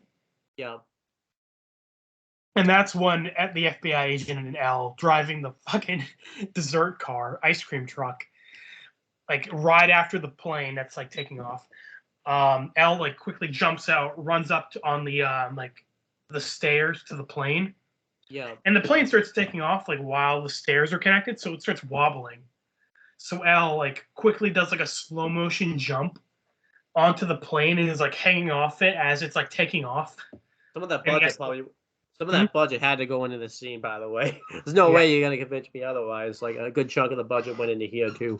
But I just think it's like we said earlier, this like isn't Elle. Like Elle isn't the kind of character where he's like doing this like action hero move of like jumping onto a moving plane. Yeah, this isn't over here. And he gets held gunpoint. Obviously, Elle's not afraid because he's already gonna die anyways. So. I think so. Like that's what I'm not sure if he's scared because if he's not scared because he's already gonna die soon anyway, or if because the Death Note protects him. Yeah, I'm pretty sure the Death Note doesn't protect him, right? Because like that doesn't make sense. Yeah, it has to. Like he must be he must just be like, well, I'm gonna die soon anyway, so I don't care if I die now. Yeah. That has to be what it is, right? Like that has to be what it is, right? Yeah, it has. Because later on, he said earlier, like the virus she took is like dormant, so that's why he didn't get the virus. So Death Note doesn't protect him. Like, there's no way that's the case. Then why doesn't he get it here? Like, I don't think he took the antidote, right? Like, Yeah, I don't know. He should get it here on the plane because everyone else on the plane has the virus, so he should get it Or at here. least like a dormant version of the virus, at least. Like, Yeah, he should have it, but I don't fucking know. especially what should have happened here. I mean, this movie's already jumped the shark, anyways. He should have gotten a dormant version. Specifically. Yeah, he should have gotten a dormant version of it, and it shouldn't matter anyways because I think this is like day 2, and I think he didn't like. Yeah, he should have a dormant version, and then he's gonna die before like becomes like a big thing anyway.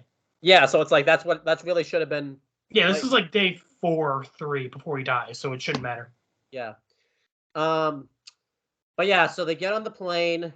Al's trying to talk down Dr. Kujiro, being like, "This is not what Walter we would have wanted, and you would have wanted you to live." Basically, everything you said earlier. And yeah, because again, you know, all of her like the jabroni group like thought they were gonna get the antidote and like live, but she's just like, nah, fuck everyone, we're all dying.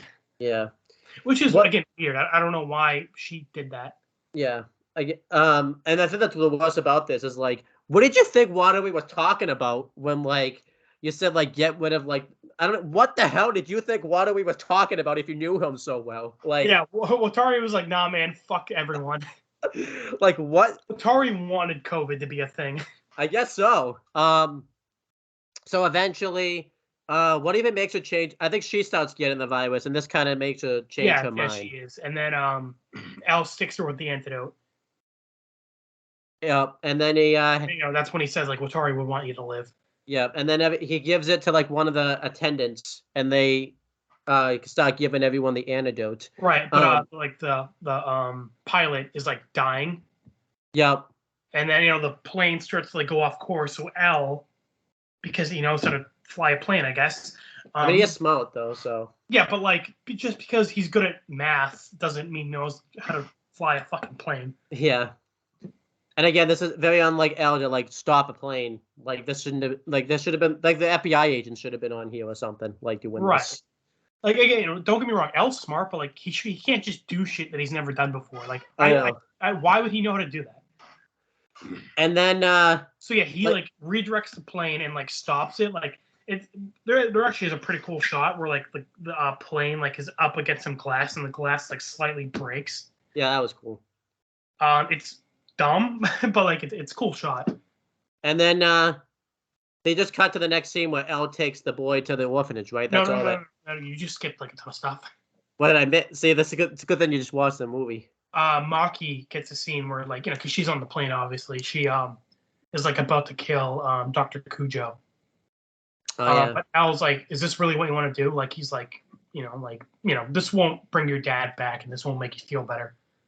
So I actually think Elle would have done this even in the anime, by the way, too. No, I agree. He cares about this little girl and he doesn't want her becoming a murderer.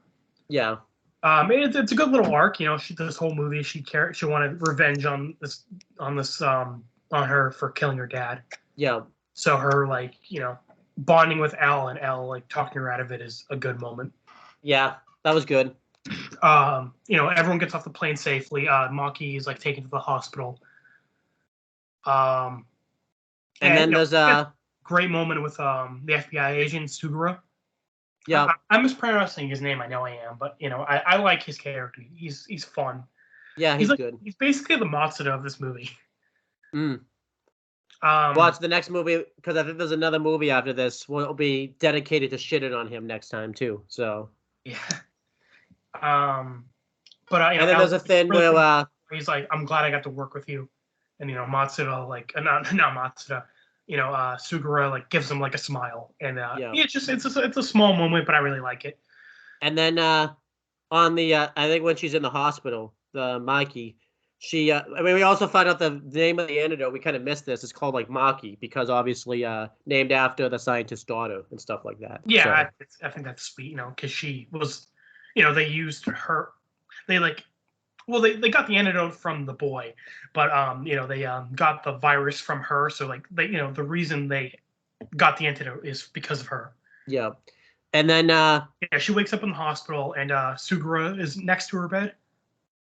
And she has the teddy bear and he gives her the teddy bear that she dropped earlier. Yeah. and the recording is with her mom, but then the next recording is like Elle recorded a message. Yeah, like it's her mom's voice saying, welcome home, and then it's Elle's voice saying welcome home. Yeah. And because Elle dies after this, it's the last thing he ever says to her, which is sweet. Yeah. I do wonder, like, what happens to her after this? like her mom's dead, her dad's dead, so like, what happens to her? Yeah, we don't know. Like, does she go to the orphanage with? I thought like Elle would take her to the orphanage too. Yeah. But she's not like a genius, so like, the orphanage is for like geniuses. Yeah. Because the FBI agent Sugura is like next to her bed and like gives her the teddy bear, I like to think that he adopted her. Yeah, that'd be nice. They don't like say that, but like that's what I like to think. Yeah. So then Elle takes the little boy to the orphanage, and by the way, I really like for the most part, like the camera work is just like fine. I really like the setting for this though, like the sunset, and like it just looks like nice. The music was really good. The music was really good.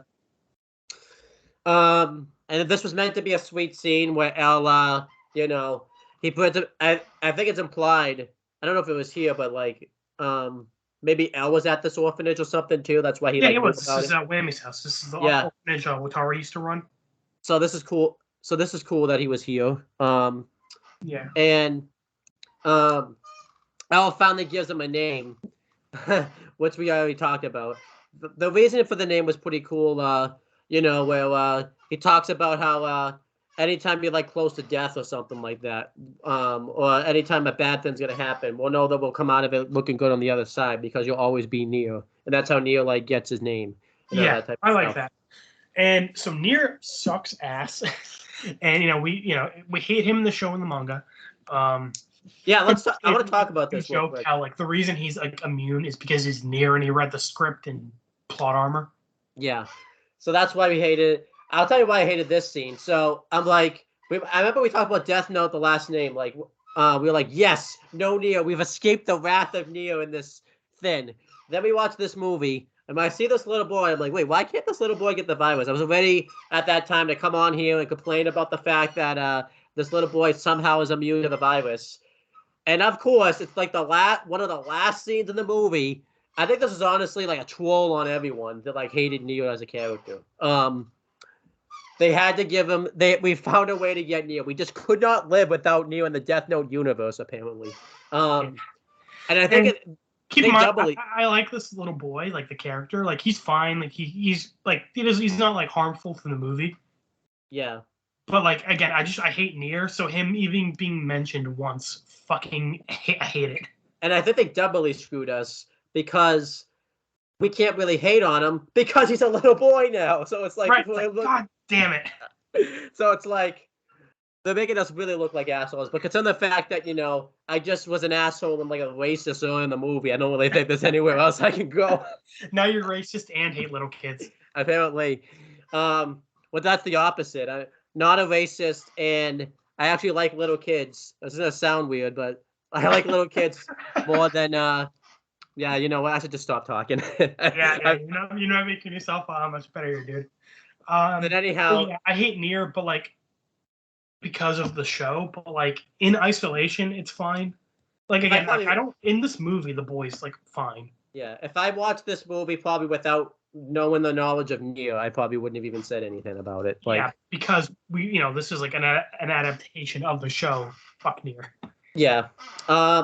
I do like the moment though. Elle walks off into the sunset, and for like a split second, he like walks straight, and it's like super like awkward and weird. Like he doesn't know how to walk straight. Yeah. And the little Nier is like smiling and laughing, and then Elle just like quickly like starts hunching over again.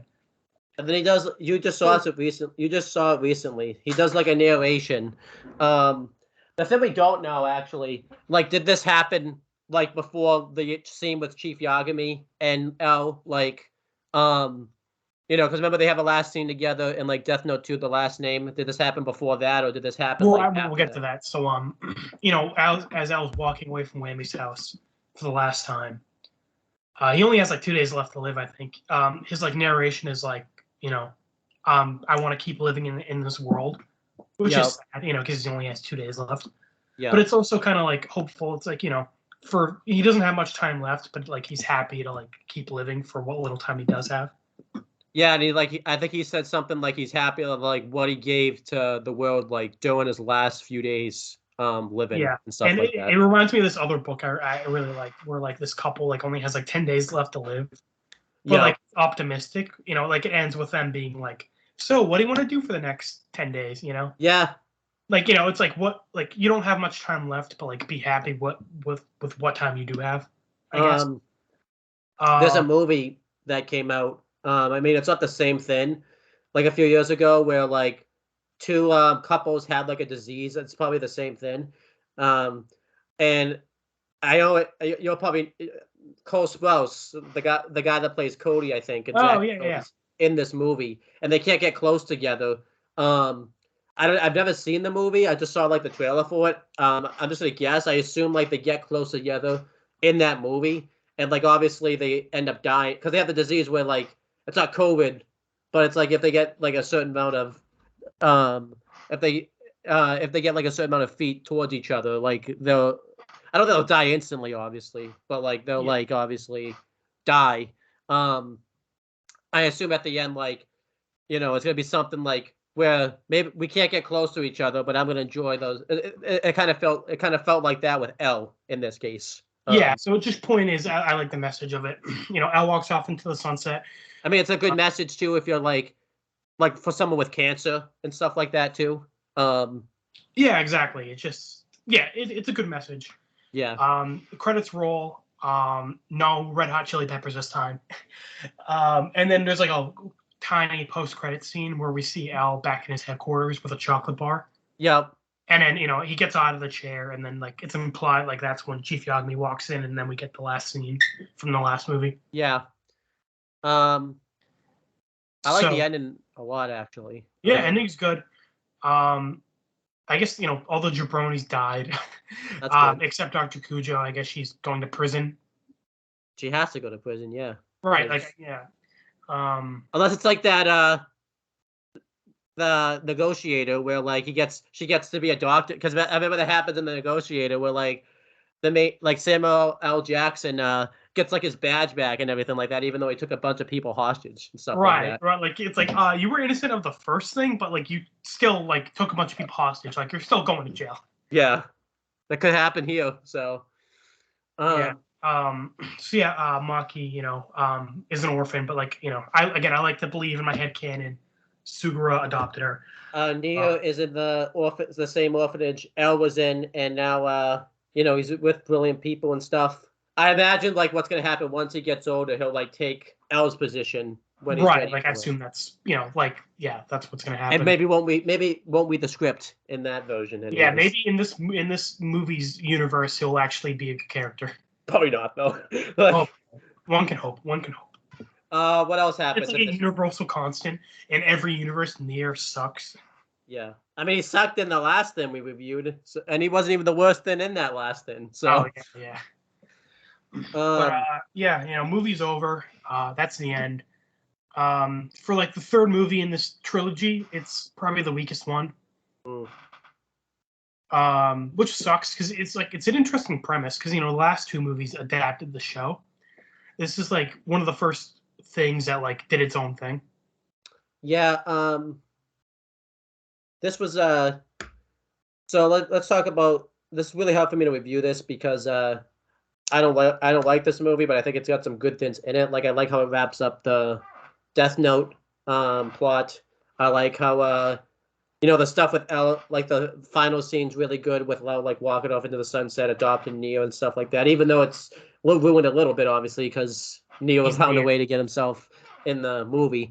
I like the relationships that L forms with these people. Yeah, I wish Suguru was in this movie more because he was like my favorite. Yeah. He's just funny. I liked him. The negatives I would say are like the villains. That's the main thing, and the plot. No Yeah, really the mention. pirates is stupid. The villains suck. No mention of Kira like That's post. okay. I like the supporting cast in this movie, like Maki, Nier, and Sugura are good. But like, I can't help but wonder, like, where's Matsuda? Where's Chief Yagami? Like, did L not tell them about any of this? it's like that same plot the Cleveland show has. Like, unless they do a crossover with like Family Guy or something like that, those characters are like very rarely mentioned and stuff like Right. that. It's just, and it's weird because like again, like L's headquarters is, he's there for like half the movie, and Yeah, like they're in the same city as Chief Yagami and them. Like he could just call me like, hey, can I have some help? exactly. They did some scenes. You probably heard about it with Matsuda, but they couldn't fit them in the movie, obviously, because the movie was so long that they just made it. I think we talked about this. It's his own separate like TV show and stuff like Yeah, that. yeah, it's like his own separate TV special. So we'll talk about that at some point, probably. But I still think they could, even with that, they could have found a way to get like one of them at least, especially too because they do that thing later on where the FBI agent comes in and like breaks in pretty much. It would have made more sense for it to be one of them. Like it didn't have to be Chief Yagami necessarily. Yeah, But I it could, like Sugura, but like he could have just been Matsuda. yeah, honestly. The bad things about the movie, like we said, yeah, no mention of the Death Note like characters. And actually, the thing is, because Matsuda really didn't do anything in the last two movies, this could have been like his movie to like get some shine. Yeah, it would have been nice. And and again in this movie series, in these three movies, Chief Yagami was like a father figure for L. Yeah. So seeing him kind of take up Watari's role for this adventure would have been nice. And I would say like questionable usage is a little bit of like L, a little bit obviously. Like Yeah, again, him jumping on the plane and like driving the plane is like stupid. him like going around town and stuff. Like it was good for him to bond with the kids and stuff, but I still think you could have done that with L just being like at his headquarters or something like that. I Like mean, I liked him like riding the bike with them, and like I liked him on the train. yeah. And then again, we talked about it like if this was L in the anime, like this should have been called L versus the world because it would have made more sense that L wanted to solve a case to because he didn't want to lose versus him wanted to change the world. So Yeah, exactly. So yeah, so let's do final. The first half hour of this movie is really hampered by the virus plot, which we don't like, and like wrapping up the last movie. Oh, and I think another criticism is it rushes through like L's days of living like really quickly. Right, yeah, they skip through like so much. Like most of the plot happens in like the last like 5 days. They skip like 3 weeks. Yeah, like it should have been like. Again, I think we talked about it. This should have been like either a prequel or like just L going through various cases. I guess they wanted to like a big plot of like him wanting to catch somebody, I guess, but like there should have been like maybe like this could have been like a thing where it's not necessarily like a one big plot, like maybe various mini plots where he goes through like different things and solves cases and stuff. Yeah, that would have been nice, like kind of like an anthology thing. Like it's like 3 different like cases. So I'm pretty sure there's a movie out there where it's just like 3 plots and they all wrap up really quickly. Well, but obviously the bigger plot would be like wrapping up L like before he dies and all that type of stuff. Since this is a movie we've been planning on doing for fucking ever, Pulp Fiction, we've been wanting to do that one for a while. That does a similar thing. Like it's like 3 plots like happening like that kind of like interconnect with one another. So that would have been cool. Like maybe the plots don't have to necessarily interconnect with each other, but like the virus, you could have still done the virus then. But like that could have been make it take up less time. Like because the first half of this movie, like this movie's 2 hours. The first hour is like just like set up. Yeah. Like again, wrapping up the last movie, establishing the virus, like who the villains are. Elle doesn't even know about the virus until like an hour into the movie. Yeah, pretty much. Because a half hour into the movie, he's at 8 days, and then she doesn't get to like maybe like 45 minutes. But point is, like a good chunk of this movie, Elle isn't even like aware of the plot. Yeah. So. Yeah, I wish they would have said supporting characters. It's weird how disconnected this is from Death Note. Like none of the supporting characters, besides L, obviously. Kira's not mentioned at all. Like Kira's after. Not at all. Yeah, it's just really weird. Ryuk is in one scene. Yeah.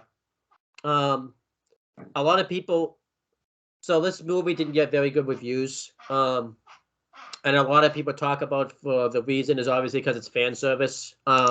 It's just made for the fans versus just made to be a good plot and all that type of stuff. Obviously, a lot of people have that criticism where it's not Death Note. It didn't necessarily have anything to do with Death Note necessarily, like we talked about. But it would have been nice to have some of like the characters in it and stuff like that. Like, yeah, like I said, Matsuda and Chief Yagami should have definitely been in this. Yeah, I like the new characters, but again, it's like for a Death Note movie, it should have had Death Note characters. Yeah, and then I could see like the only reason I could see like Chief Yagami not being in it is because then you have to kind of talk about light and stuff like that, and I think they kind of wanted to move away from that. But Matsuda easily, especially because he doesn't do much in the previous two movies, he easily could have been in this without talking about that. So, right. So yeah, that's pretty much it. I guess we'll give it our grading now. So I'll start. I was originally going to go D, but talk about some of those more positive scenes in a more positive light. I'll give it like a D+. I think L really... Without L, if L was not in this movie, this would be like a D-, honestly. Without L, this movie would have been like a... That's funny, because I thought you hated this movie more than me. I'd give it like a D+ too. Yeah. Like, I was more positive, but like as we started talking about it, I focused more on the negatives, like how stupid the villains are. I think maybe the reason I enjoy talking about it is because we talked about I didn't really talk about the positives as much as you probably did. So it was kind of reverse, where I talked about the positive more when we actually started reviewing it, and you talked about the negatives more. So it's kind of weird how that happened. Yeah. So, because originally I was going to give it like a C-. Yeah. Yeah, I think D+ is better. Yeah, the main character, L, is like easily the best part. Like he is like the definitive live action L for me. Without him, this movie probably easily would have been an F. Oh yeah, for sure. But I really like the bonding with him and the kids. I like the FBI agent. Villains suck. Virus is stupid. Mm. And like the way they use L sometimes, like him jumping on a plane is stupid. But like I said, I do like his mannerisms and like things like that. So how they like wrap up like his final days is really like it's pretty the decent. epilogue, I guess, is nice. And I don't rant about like if this was the anime, I probably would have ranted about it because this is not how anime L would have acted. But because it's a different L, I'm okay with it. Yeah, but even then, like even in the previous two movies, L like doesn't do anything like this. Yeah. So it's inconsistent for the movies too. Yeah. But yeah, D+, I think that's fair. Definitely the weakest of the three. Now, unless like we lose power or something like that, which shouldn't say that, but we've just make sure you remind me to upload this. We've officially got a double YouTube upload rate, which is good. Yeah. Last year we got 1 done. This year we got 2. Ooh. And we're in it's January 30th, so this is good. Yeah, I'm really proud of it. So we've been building up to this for like 4 years. We're actually doing it, by the way. I don't say we're gonna finally do it. We're gonna do it this week, but we're gonna finally do our 400th episode for CM Brothers. That is the final live action Death Note movie, not movie specifically, not the. There's a live action show which we'll get to eventually. This is the 2017 Netflix Death Note movie. Yeah, so we'll be talking about. Is that gonna be a thing? So we're gonna be talking about that, which this was originally supposed to be our 400th video, but I decided I feel like the Death Note 2017 one's it's more well known and it's more deserving because I think it's something that AJ's been waiting to talk about for a while. So that's gonna be his. I haven't seen it, so I'm looking forward to what you think. Again, he might like it, he might not, but I'm looking forward to it either way. But yeah, thank you guys for watching this video. I have to get off the call like right after we're done talking, so let me just tell you this. Let's make this now. Let's not talk about what happens in that movie until we actually record it, because I think it will make it will make the mystery of what I think of it versus you, because I know how you feel about it, but you don't even know how I'm interested in what you think. So yeah, we'll do that. We'll definitely do that for sure. So that's pretty much it, guys. Thank you guys for watching this video. Please make sure to subscribe to all my channels, all in the Talkinator, where we do other videos there, and Wrestling Fortune 44, where we do wrestling videos there. AJ is going to hopefully start a channel by the end of the year. Yeah, that's the goal. But yeah, until then, you can find me here. Until then, Yeah, I'll see you in the next one. Talk to you guys later.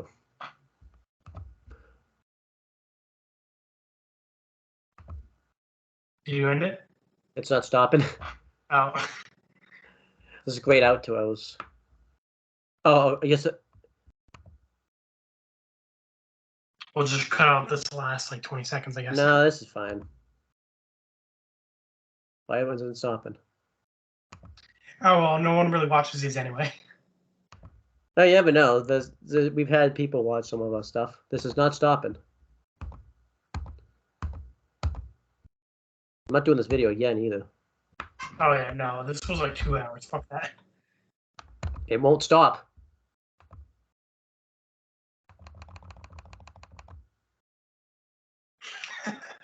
Legit won't stop. God. We're not doing this video again.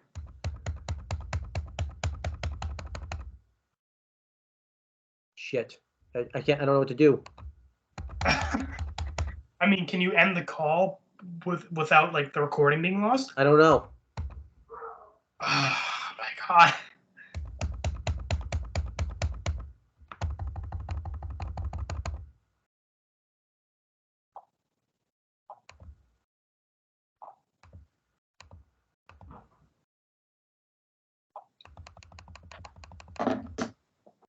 We're gonna have to take the risk.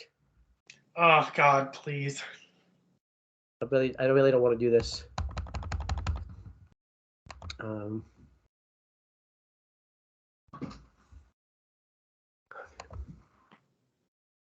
This is so. All right, risk it all.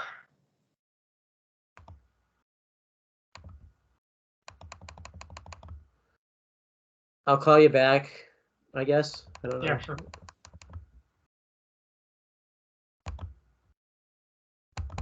I really don't want to take this risk though. It's fine. I mean, yeah, we kind of rambled a bit in this one, so if we have to redo it, we can do it better, I guess.